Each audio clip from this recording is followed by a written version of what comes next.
Hello students, today we are going to start the physics of 12th class and the first chapter is electric charges and fields. So let us start with the chapter electric charges and fields.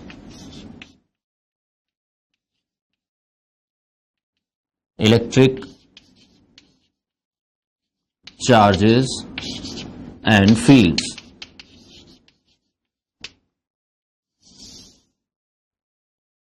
Actually, in ancient time, when people rubbed two different objects against each other, they found that they acquire properties of attracting each other or repelling, and they also attracted dust particles and pieces of paper, etc. So they called this property of the bodies due to which they attract or repel each other, or dust particles or pieces of paper, is called charges. So charge basically is a property acquired by objects when they are rubbed against each other. And those early experiments confirmed that charge is of two types. One is called positive charge and the other is negative charge. Actually, charge दो type का होता है. अब एक simple सा concept है, यहां पे सोचने वाली बात है कि अगर कोई ऑब्जेक्ट दो टाइप की होती है या कोई भी चीज अगर दो टाइप की है तो उसको पॉजिटिव और नेगेटिव कहने का क्या सेंस होता है. हम ये कह सकते हैं कि चार्ज दो टाइप का है. One is called type A, for example type A, and the other is type B. And actually इनके नाम होते थे, पहले अलग नाम से जाने जाते थे, लेकिन ये बेंजामिन फ्रैंकलिन ने इनको ये पॉजिटिव और नेगेटिव नाम दिए या साइंस दिए. नाउ पॉइंट ये है कि अगर कोई ऑब्जेक्ट दो टाइप की होती है, कोई चीज दो टाइप की होती है, तो उनको क्या हम ये कह सकते हैं कि पॉजिटिव एंड नेगेटिव. सपोज मेरे हाथ में एक चौक ये है और एक दूसरी चौक ये है. These are two types of chalks. Can we call them as positive and negative? Actually किसी बॉडी के टाइप से पॉजिटिव नेगेटिव का डायरेक्ट कोई लिंक नहीं होता. Positive and negative are mathematical science. तो फिर बेंजामिन फ्रैंकलिन ने इनको पॉजिटिव और नेगेटिव क्यों कहा? हम ये तो कह सकते हैं कि एक बॉडी पे टाइप ए चार्ज है, दूसरी बॉडी पे टाइप बी है. नाउ क्वेश्चन ये अराइज होता है कि उसने इनको पॉजिटिव नेगेटिव क्यों कह दिया? अगर हम कोई भी दो ऑब्जेक्ट्स को ऐसे पॉजिटिव नेगेटिव नहीं कह सकते तो क्या बेसिस रहा होगा जिसकी वजह से उसने चार्जेस को पॉजिटिव और नेगेटिव नाम दिए? एक्चुअली जब उसने चार्ज को स्टडी किया और डीपली एनालाइज करने के बाद उसने ये पाया कि जो चार्जेस हैं they add like real numbers, positive and negative. For example ये एक बॉडी है जिसका चार्ज टाइप ए का है. For example it's charge is of type A. And for example there is another body and suppose it is also of type A. ये दोनों एक type के चार्जेस हैं और लाइक चार्जेस, दैट मीन्स जो एक ही टाइप के होते हैं उनके बीच में रिपल्शन होता है. सपोज ये बॉडी इस पे फोर्स लगा रही है repulsive, that force is F. अब अगर हम दो टाइप ए की बॉडीज को, यानी इस बॉडी के साथ एक और हम टाइप ए की बॉडी रख देते हैं, ये भी टाइप ए की बॉडी, तो इस बॉडी के ऊपर जो फोर्स है इट इंक्रीजेज. अगर ये फोर्स इंक्रीज होता है दैट मीन्स इन दोनों चार्जेस की स्ट्रेंथ इंक्रीज हो गई. ये दोनों टाइप ए की बॉडीज हमने यहां लगाई थी. तो एक टाइप ए की बॉडी दूसरे टाइप ए की बॉडी को रिपेल कर रही है. हमने इसके साथ एक और टाइप ए की बॉडी कपल कर दी. ये दोनों बॉडीज अब मिलके इस थर्ड बॉडी पे एक ग्रेटर फोर्स लगाते हैं. इट मींस इन दोनों की स्ट्रेंथ इंक्रीज हो जाती है. यानी जब दो टाइप ए के चार्जेस इकट्ठे होते हैं उनकी स्ट्रेंथ इंक्रीज हो जाती है. एंड सिमिलरली अगर हमारे पास एक टाइप बी चार्ज है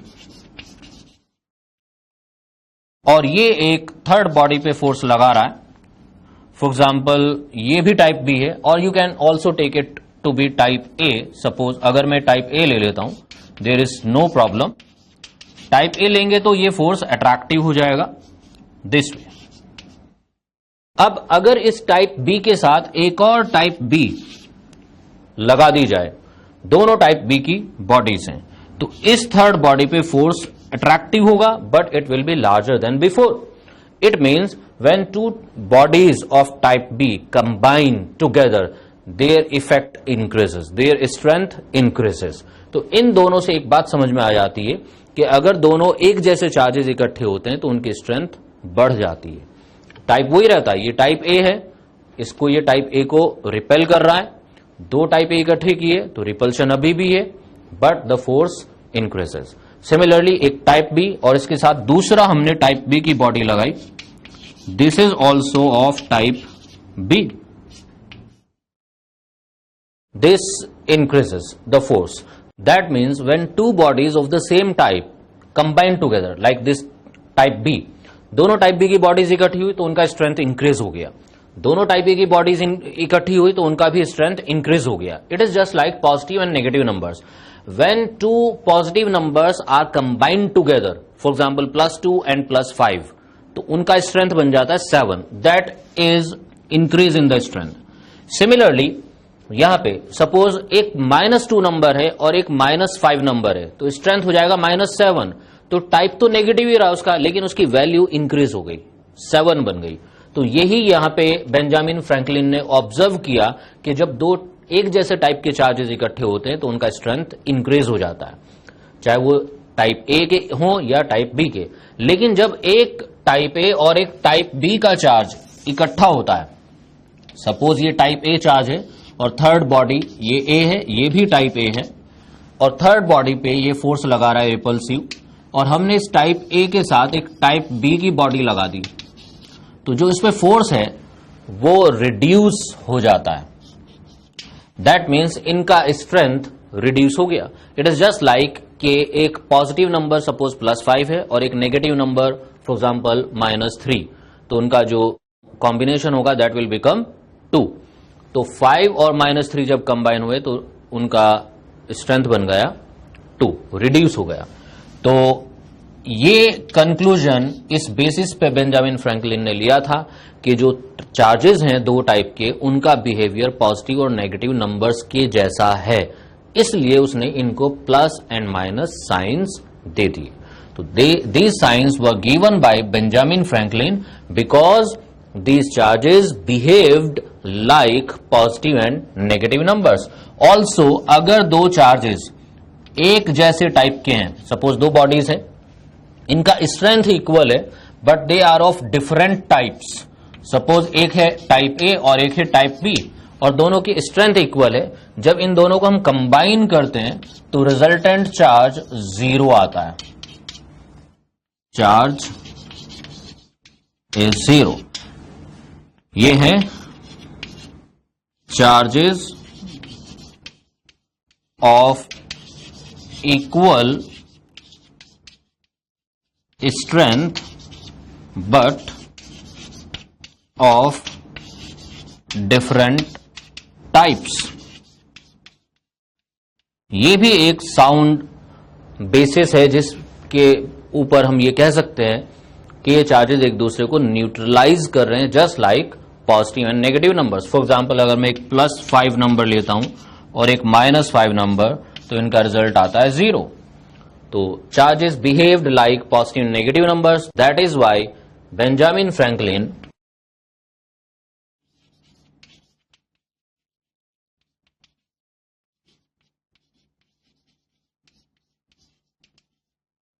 gave plus and minus signs to the charge. So ये कंक्लूजन है कि चार्जेस को पॉजिटिव और नेगेटिव साइन क्यों दिए गए, बिकॉज उनका बिहेवियर पॉजिटिव और नेगेटिव नंबर्स की तरह है। कोई भी बॉडी अगर दो टाइप की है उसको हम प्लस एंड माइनस नहीं कह सकते, it is due to the behaviour of the charge, कि दो अलग अलग टाइप के चार्जेस का बिहेवियर पॉजिटिव नेगेटिव नंबर्स के जैसा है, इसलिए बेंजामिन फ्रैंकलिन ने उनको प्लस एंड माइनस साइंस दे दी। अब हम कुछ प्रॉपर्टीज ऑफ चार्ज के ऊपर थोड़ा सा डिस्कस करेंगे।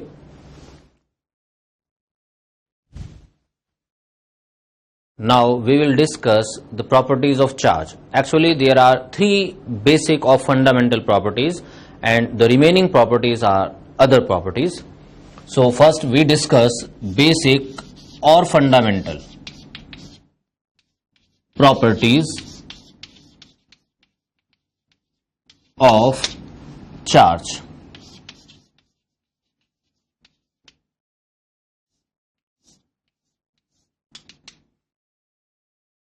These are three properties. Number one, quantization.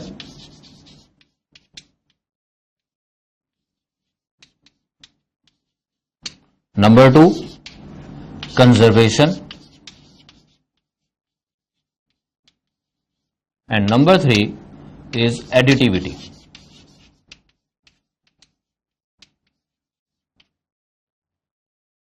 We will discuss them one by one. First of all, quantization.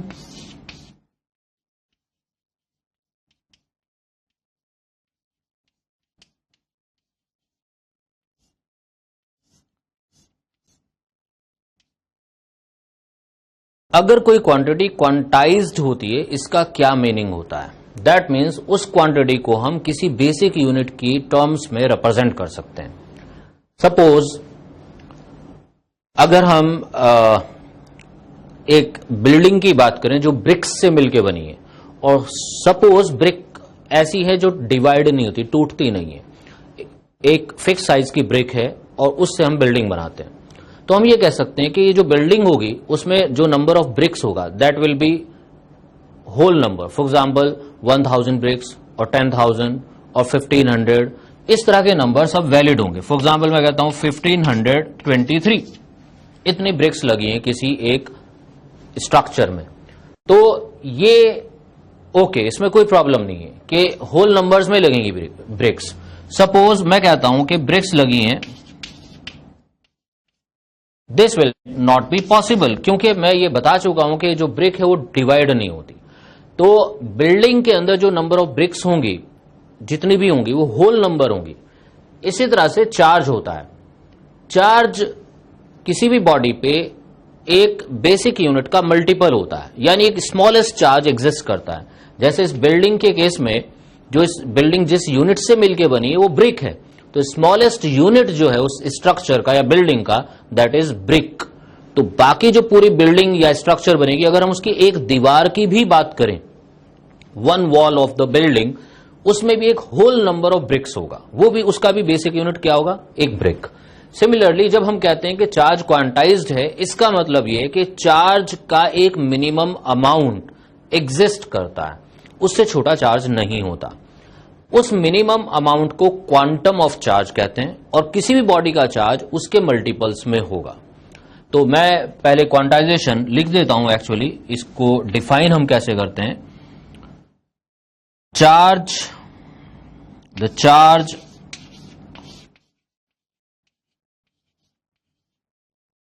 on a body is always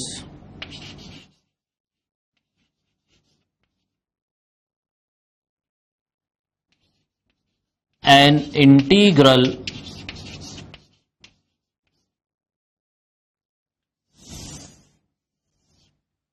multiple of a basic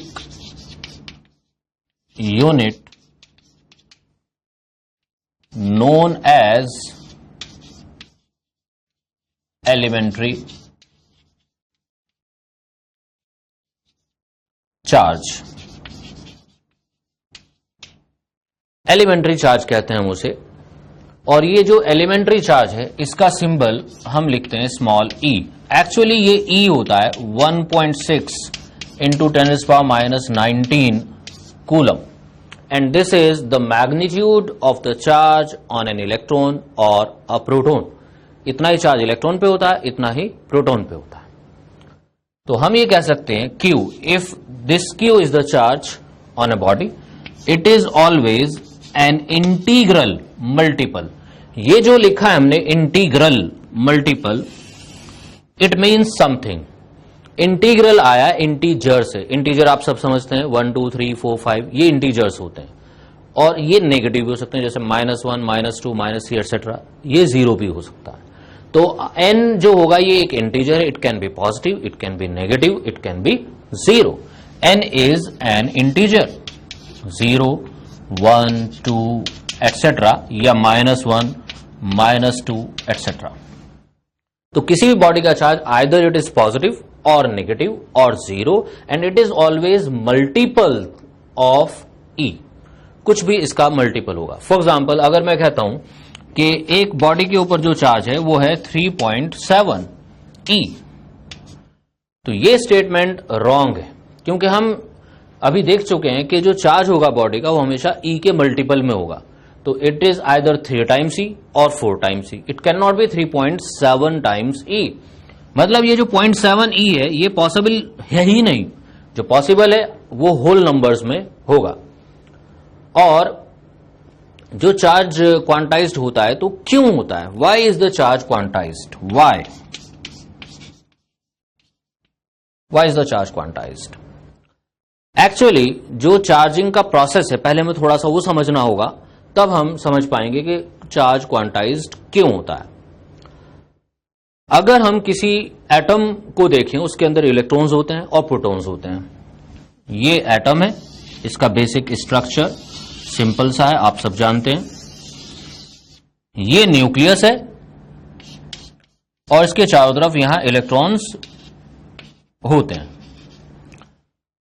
तो जितने protons nucleus के अंदर होते हैं उतने ही इलेक्ट्रॉन्स इसके चारों तरफ रिवॉल्व करते हैं। एक इलेक्ट्रॉन और एक प्रोटॉन का चार्ज इक्वल वैल्यू का आता है, लेकिन डिफरेंट टाइप्स का होता है। डिफरेंट टाइप का मतलब यही हो गया कि एक पॉजिटिव होगा, एक negative. Suppose there are 10 protons in the nucleus, then there will be 10 electrons outside the nucleus. Electron के लिए मैं सिंबल यूज करूंगा E-। It is not elementary charge, it is symbol of electron. तो अब अगर मैं टोटल चार्ज की बात करूं, जो 10 प्रोटॉन्स का चार्ज होगा वो दैट विल बी 10E, क्योंकि एक प्रोटॉन पे चार्ज है प्लस E, और जो 10 इलेक्ट्रॉन्स का चार्ज है that will be -10E। E elementary charge है, यहाँ एक इलेक्ट्रॉन का चार्ज होता है -1.6 इंटू 10⁻⁹। तो ये टोटल चार्ज हो जाता है 0। तो एक एटम जो होता है उसका टोटल चार्ज 0 होता है। अब किसी भी बॉडी के अंदर बहुत सारे एटम्स होते हैं। जब हम पूरी बॉडी के चार्ज की बात करेंगे, पूरी बॉडी के अगर चार्ज की बात की जाए, उसके अंदर जितने भी एटम्स हैं हर एटम का टोटल चार्ज 0, और suppose n number of atoms है तो हर एटम का 0, तो पूरी बॉडी का टोटल चार्ज 0 हो जाएगा। Total charge of a body, जिसको हम कह सकते हैं न्यूट्रल बॉडी, जिसमें हमने कुछ चेंजेस नहीं कर रखे हैं, वो बाय नेचर जैसा है। उसके अंदर number of electrons, number of protons her atom में बराबर है। तो एक न्यूट्रल बॉडी का टोटल चार्ज जो होगा वो 0 होगा। ये इसलिए भी है कि इसके अंदर टोटल नंबर ऑफ इलेक्ट्रॉन्स और total number of protons equal होंगे, क्योंकि हर एटम में नंबर ऑफ इलेक्ट्रॉन्स और नंबर ऑफ प्रोटॉन्स इक्वल होते हैं, और बॉडी एटम से मिलकर बनी होती है, इसलिए पूरी बॉडी में नंबर ऑफ इलेक्ट्रॉन्स और नंबर ऑफ प्रोटॉन्स इक्वल होते हैं। तो इन अ न्यूट्रल बॉडी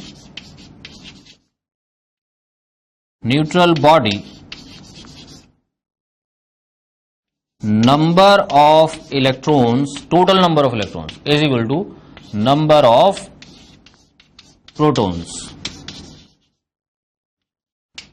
अब सपोज एक बॉडी है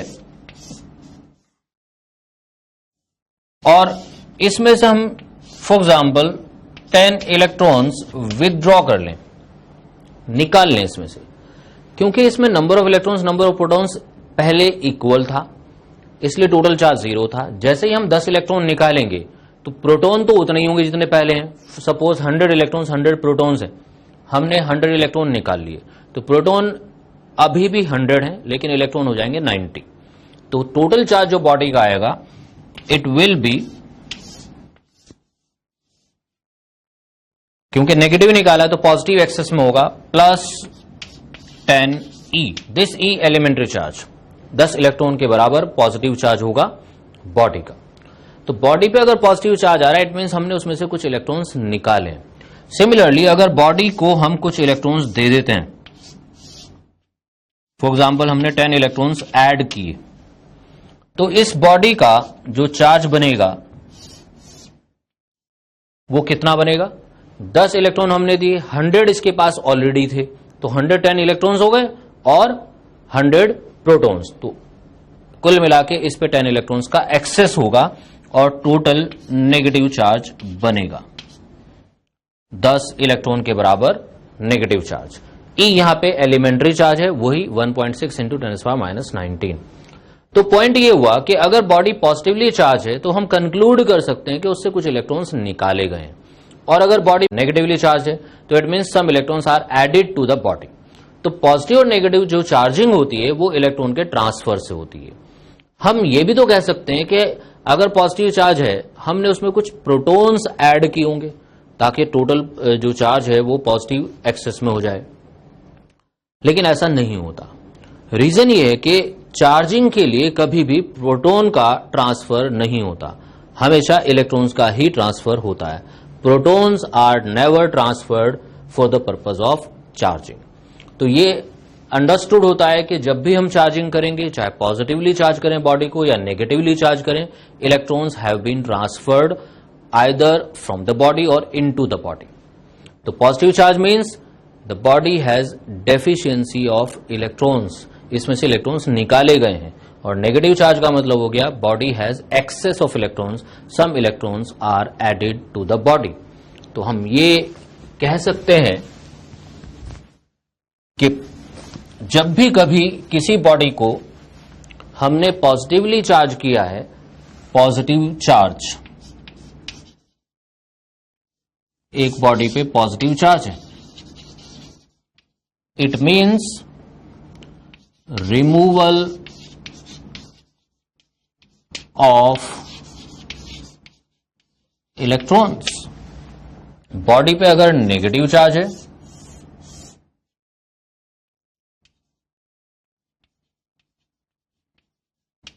it means addition of electrons.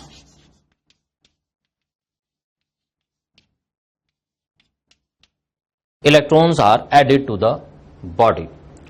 तो यहीं पे कुछ कॉन्सेप्चुअल क्वेश्चंस भी बन जाते हैं। अगर हम किसी बॉडी को पॉजिटिवली चार्ज करते हैं, इसके मास पे क्या इफेक्ट होगा? क्योंकि पॉजिटिव चार्ज का मतलब प्रोटॉन का एडिशन नहीं होता, बल्कि electrons are removed from the body. जब इलेक्ट्रॉन्स निकालेंगे, हर इलेक्ट्रॉन का कुछ मास होता है, तो mass of the body decreases.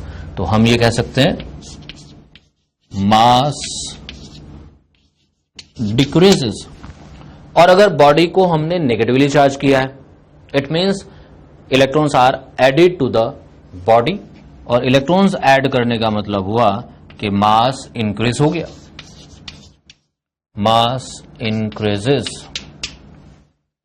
तो नेगेटिवली चार्ज बॉडी का मास बढ़ जाता है न्यूट्रल बॉडी के कंपैरिजन में।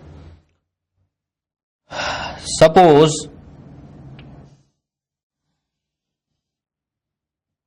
ये एक बॉडी है और एक बॉडी बिल्कुल इसके जैसी, लेकिन इसको हमने एक पॉजिटिव चार्ज दिया हुआ है, एक ही। These are 3 identical bodies, identical bodies.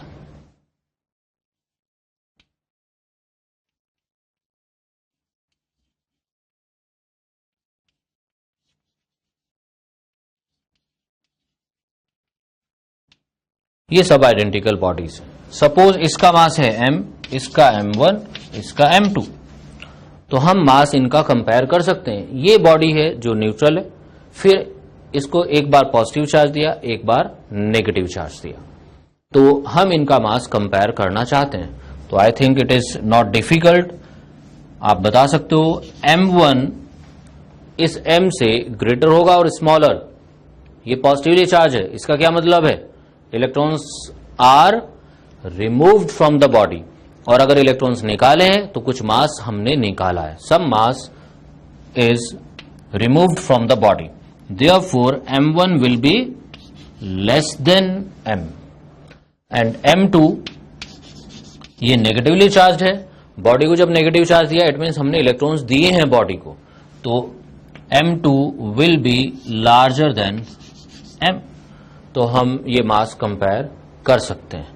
तो पॉजिटिव चार्ज और नेगेटिव चार्ज का मतलब इलेक्ट्रॉन्स के ट्रांसफर से, और हम यहां पे एक कंक्लूजन ये भी लिख सकते हैं